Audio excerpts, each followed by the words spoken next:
자, 이어서 바른 시각으로 보는 바른 경제 한남대 글로벌 IT 경영학과 강신철 교수와 함께하겠습니다. 어서 오십시오, 교수님. 예, 안녕하세요. 예.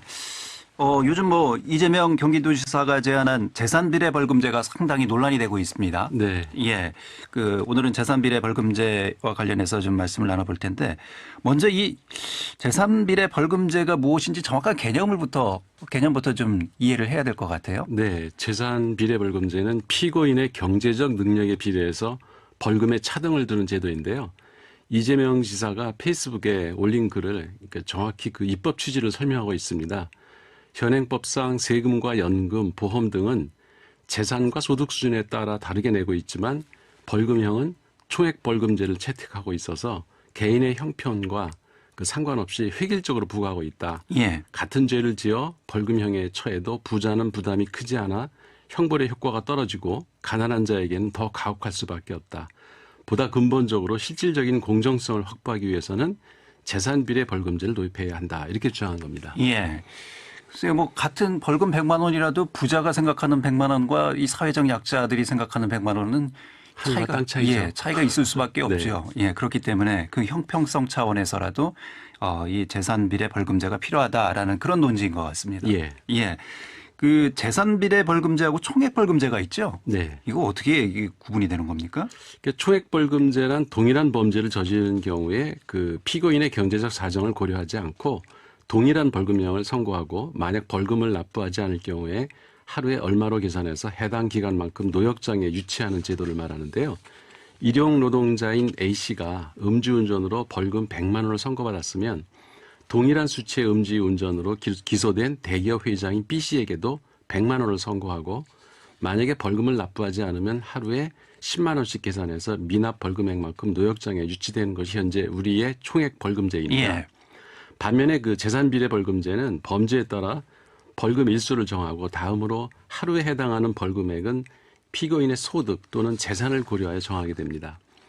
예를 들어서 일용 근로자 A와 대기업 총수 B 모두에게 벌금 일수는 10일로 정해지지만 하루에 해당하는 벌금액은 근로자 A는 10만 원, 기업 총수 B는 500만 원으로 달리 정할 수 있습니다. 그러면 A가 내야 되는 벌금액은 100만 원이지만 B가 내야 될 벌금액은 5천만 원이 되는 거죠. 그러니까 동일한 범죄에 동일한 벌금 일수가 정해지니까 범죄와 형벌의 균형에는 맞고 또 벌금액은 경제력에 따라서 정해지니까 형벌의 기능에 어느 정도 할 수 있어서 총액벌금제의 문제를 해결할 수 있다고 하는 논지입니다. 예, 형평성 그리고 경제적 공정성 이런 문제를 두루두루 살펴서 이런 주장들이 지금 나오고 있는 것 같아요. 예.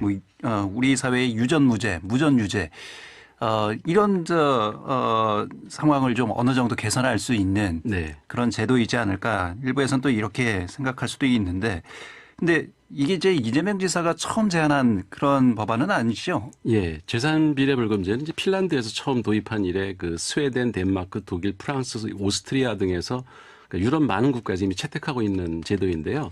우리나라는 1986년에 처음 논의가 시작돼서 국회가 새롭게 구성될 때마다 관련 법안이 이제 발의됐지만 입법화되지 못했습니다. 현재 국회에서도 이와 관련된 형법 개정안이 이제 계류 중에 있는데요. 일수벌금제라고도 불리는 이 재산비례벌금제는 18대 국회에서 조승수 당시 진보신당 의원이 일수벌금제도의 도입에 대한 특별법 개정안 이런 것을 이제 처음 발의했고요. 문재인 대통령도 2017년 대선에서 차등벌금제라는 이름으로 공약을 발표한 적이 있고 2019년에 조국 당시 그 법무부 장관 후보자도 이를 이어받아서 사법정책 구상으로 재산비례벌금제 도입 의지를 밝힌 바가 있습니다. 예, 그 새로운 주장도 아니고 새로운 이슈도 아니네요. 네. 예, 그런데 왜 최근에 이렇게 갑자기 이게 뜨거운 논쟁이 됐을까요? 이재명 지사가 이슈메이커 같습니다. 이분이 이제 유력한 대선 주자로 떠오면서 그를 견제하려는 정치 세력들이 그를 공격하는 과정에서 핵심적인 그 의제들이 자꾸 쟁점화되고 있는데요. 올 초에는 그 이낙연 전 총리를 비롯한 여러 대권 주자들 간에 이재명 지사가 주도하고 있는 기본소득에 관한 논쟁이 뜨겁지 않았습니까? 그렇죠. 이번에는 이 지사가 법의 날인 그 4월 25일 독일과 핀란드 예를 들면서 재산에 따라 벌금 액수를 다르게 매기는 재산비례 벌금제를 도입하자 이렇게 제안을 하자 국민의힘 윤희숙 의원이 핀란드는 소득에 따라 벌금을 차등하는데 왜 이 지사가 굳이 거짓말을 하는지 이상하다. 이런 비판을 했더니 이제 여기에 다시 이 지사가 윤희석 의원에게 국어 독해력부터 갖춰라. 반박하면서 이제 재산은 이미 소득이 포함된 개념이라 오히려 정치 쟁점만 해줘서 고맙다 이렇게 너스레 떨기도 했습니다. 예.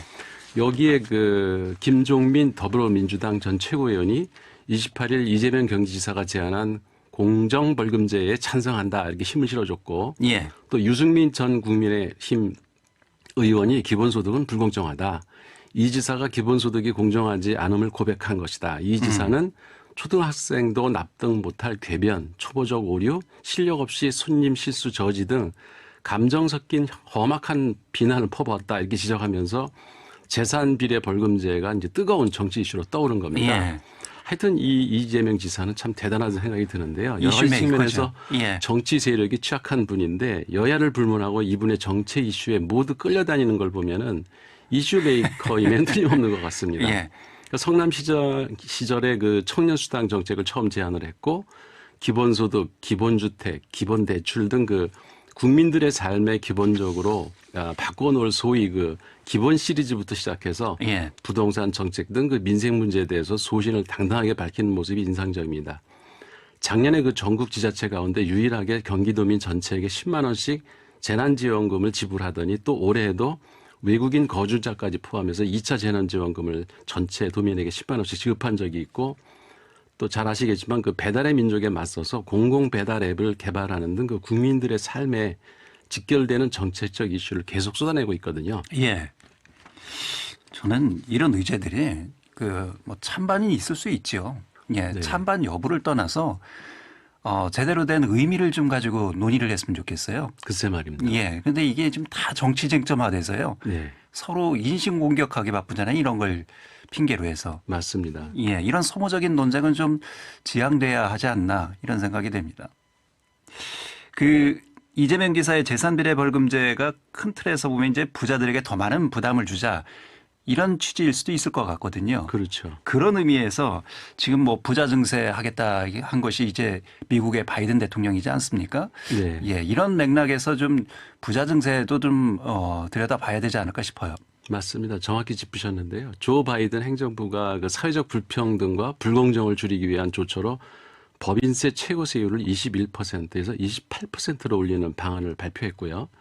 주식 등의 그 투자 수익이 100만 달러 이상인 이들에게는 자본이득세를 현행 20%에서 39.6% 거의 2배나 인상한다는 방침을 지금 발표를 했거든요. 예. 그러니까 주식, 부동산 등 그 자산의 그 과세를 완화하는 우리나라 흐름과는 완전히 지금 대조가 되는 건데요. 주식 양도 차익의 경우에 올해부터 과세 대상을 종목당 3억 원 이상 보유로 확대할 예정이었으나 그 주식 투자자들의 반발에 밀려서 시행 직전인 지난해 말 전격 유보가 된 적이 있고요. 최근에는 그 집값 급등에 따른 세부 부담 증가를 이유로 부동산 보유세 완화 방안을 지금 추진하고 있고 그러니까 민주당도 참 답답한데요. 예. 코로나 위기 속에서도 소득이 증가한 법인과 개인의 최고세율을 2년간 한시적으로 5% 올리는 등 그 몇몇 증세 법안이 발의됐지만 국회 심의는 전혀 이루어지지 않고 있습니다. 그러니까 공정한 사회를 만들려던 그 현 정부의 정제 정책이 점점 뒷걸음치고 있는 건 아닌가 걱정이 됩니다. 예. 우리 사회에서 뭐 부자 증세 얘기 나오면 당장 이제 나오는 것이 이제 반시장적이다. 네. 예. 무슨 뭐 재산 많은 게 죄냐. 더 나아가서는 우리 뭐 공산주의냐. 이런 논란이 있지 않습니까? 근데 하지만 공산주의하고 상관도 없는 일인데요.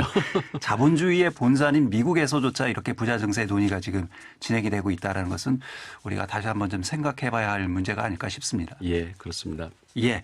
자, 바른경제 재산비례 벌금제 살펴봤습니다. 한남대 글로벌 IT 경영학과 강신철 교수였습니다. 고맙습니다. 예, 고맙습니다.